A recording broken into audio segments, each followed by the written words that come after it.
This is William Dockery from Two Hats Publishing. I'm at the parade grounds for a Veterans Parade. It's roughly 10 minutes after 8. And I'm going to give you a 360 here. There's many people here right now, but be prepared. This place will be mobbed within the next hour. Bands from all sorts of schools, different organizations, and what have you, are going to be just flowing into this one large parking lot.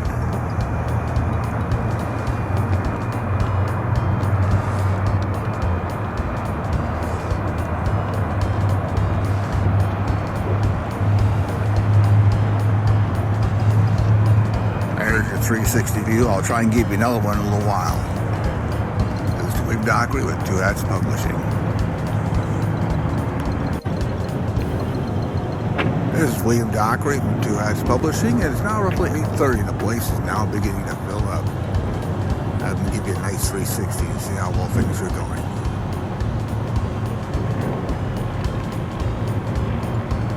We started in the east where the sun is rising.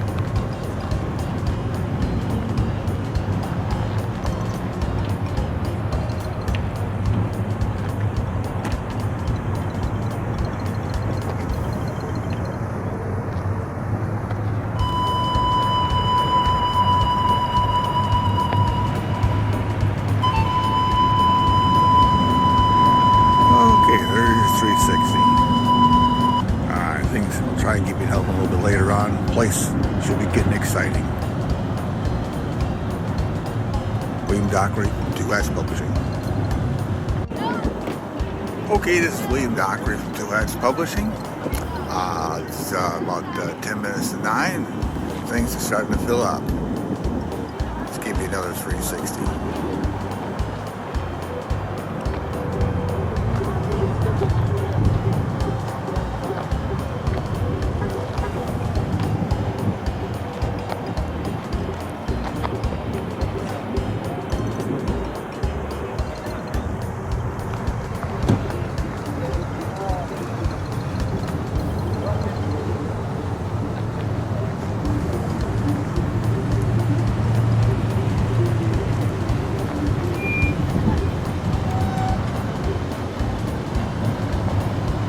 All right, Two Hats Publishing. That looks about it for now.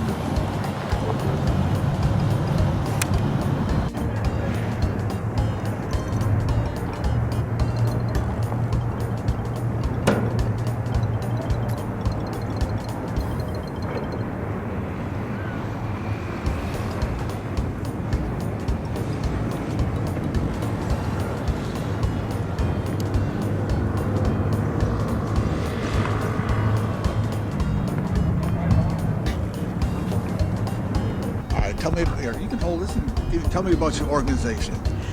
Patriot Paws was founded in 2006 by Lori Stevens, a professional dog trainer with over 20 years experience. Patriot Paws' mission is to train and donate service dogs of the highest quality to disabled American veterans and others throughout the United States, and to make agreements with other organizations such as the Texas Department of Criminal Justice, where we have entered into a program with the Women's Prison in Gatesville, Texas. We use inmates to help train the dogs so that we can get more dogs out. Being a 501(c)(3) organization, we depend totally on donations and grants, and we couldn't really afford to have that many trainers. So with the permission of the Texas Department of Criminal Justice, we utilize very highly qualified inmates, and our trainers train them so we can get more dogs out to our disabled veterans. That's absolutely fantastic. Thank you. Is there anything more you'd like to tell us about? Donate, website to donate to? Our website is www.patriotpaws.org. We would welcome any donations for our cause so that we continue to get more dogs to our veterans. As of our last graduation just last week, where we placed three more dogs with 3 veterans, each of those 3 dogs were rescue dogs. That was the first time that all of our rescue dogs had been used in one graduation. Wow. And as I said, our website is www.patriotpaws.org. We are on Facebook, Patriot Paws Service Dogs, and we are located in Rockwall, Texas, but we place dogs all over the United States, and as I said, we're very glad to get any donations for our cause. Thank you very much. Very welcome. That's it? That's it. It doesn't bite. You will. Okay, it's Two Hats Publishing. It's now 9:15, and things are really starting to get going here. We're getting all sorts of floats and people in. I'm going to give you another 360.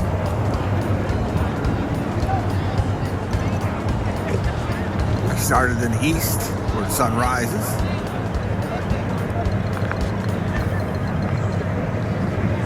That's the Reunion Tower in the background there. Whoops, don't kick the camera.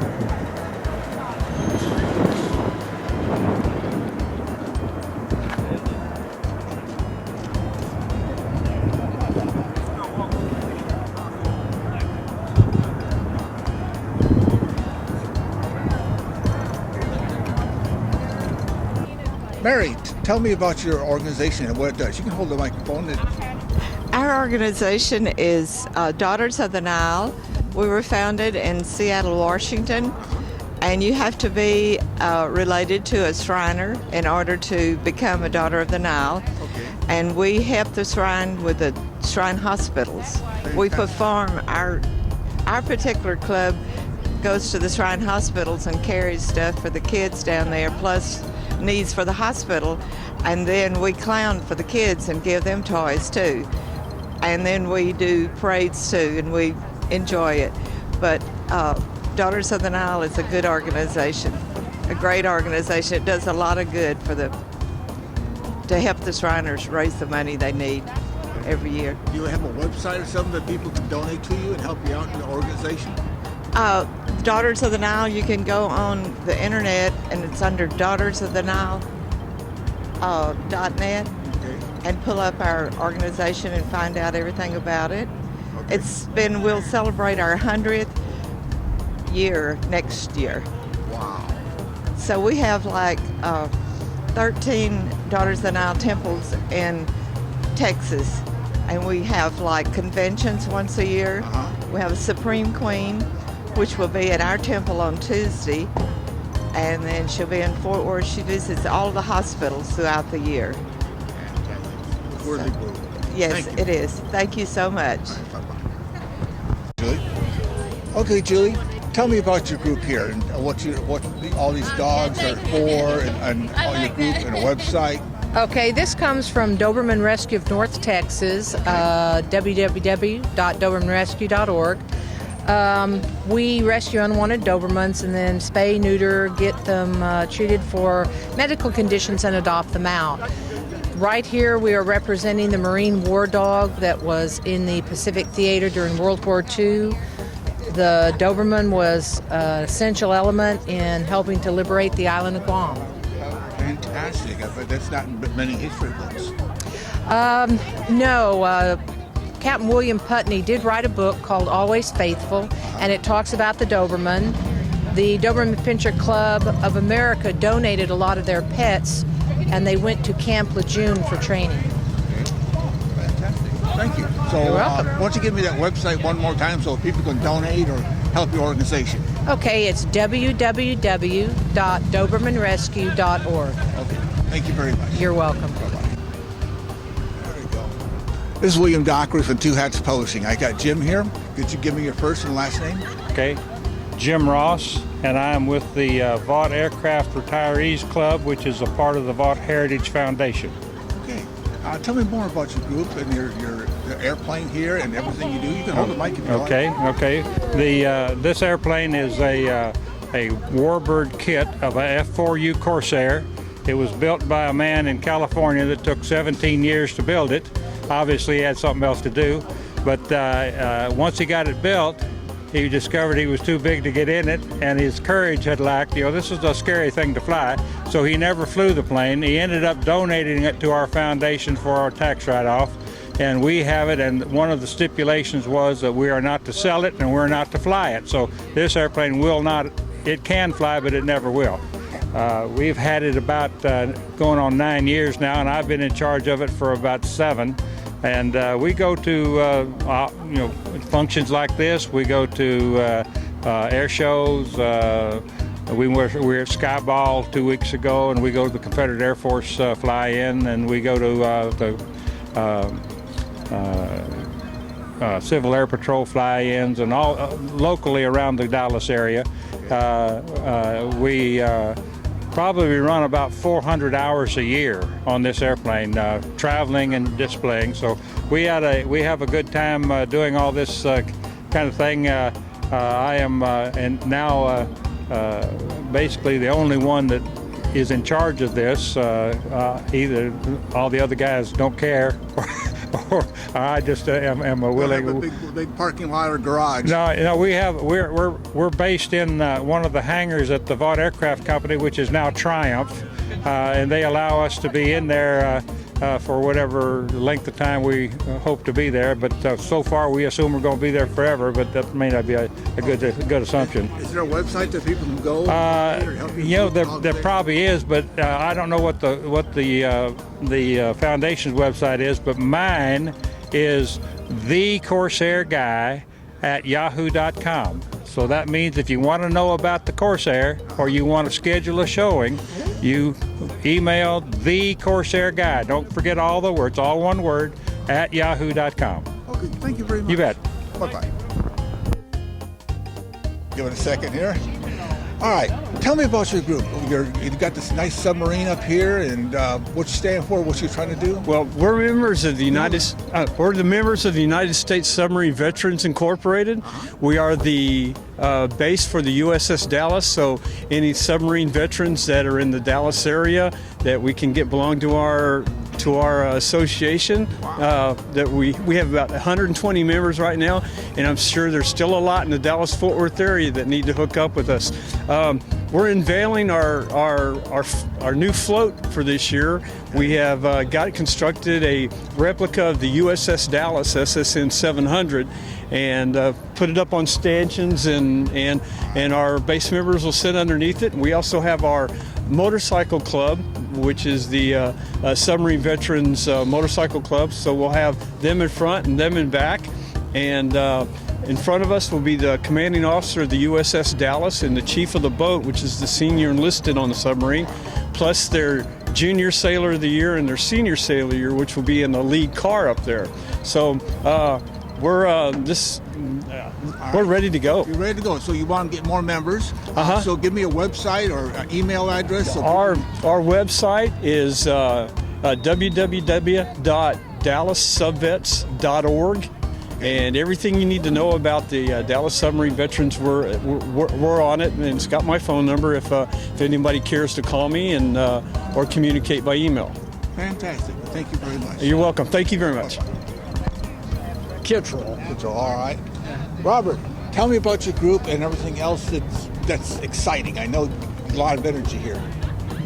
Well, we're a Sons of the American Revolution, the Dallas chapter. Number 2, and we're here to in the parade with uniforms and flags to represent those fallen heroes during the American Revolution who fought so valiantly for freedom. Okay. Do you have a website or email address where people can write you? Or Yes, there's www.dalsar.com. They can go there and find more information? They sure can. All right. Thank you very much. Okay. My pleasure. All right. Bill, tell me about this helicopter. It looks like it might have a very good history. Well, the history is actually that it's a 1979 Huey Cobra. It saw action in Iraq during Desert Storm, and when it came in, it had a few bullet holes in it. And when we restored it or started restoring, the bullet holes were fixed. The heavy equipment, the engine, the transmission, and most of the guidance systems and the instrumentation have been taken out. Ultimately, it's going to end up on a pole outside of a new Veterans Resource Center here in Dallas that's adjacent to the Veterans Affairs Medical Center. Is there an address where some people can go see that in the future? Yes, there is it will be there on a pole in the parking lot at 4900 South Lancaster in Dallas. That's at the corner of Loop 12 in Lancaster. Okay, is there a website that people can get to you and look about more of the organization or email that writes you about this? I'm actually with Dallas Area Habitat for Humanity, Okay. and my job is we have initiated a program to bring veterans in as homeowners and volunteers in the Dallas Area Habitat organization. Fantastic. But we partner with the VA Medical Center and the new Veterans Resource Center. So it's a lot of people's belief that the problems that veterans have are so great that the government cannot solve them. So they're reaching out to other nonprofit organizations to help solve some of the problems in sort of a continuing of care for veterans. That's great news. It really is. All right. So I think we gave your website, right? Well, our website is actually dallas-habitat.org. So that's one that you can get on and see about Habitat. Usually the best way to find information about the VA is to go on Google and just do your Google searches. Thank you very much. You're certainly welcome.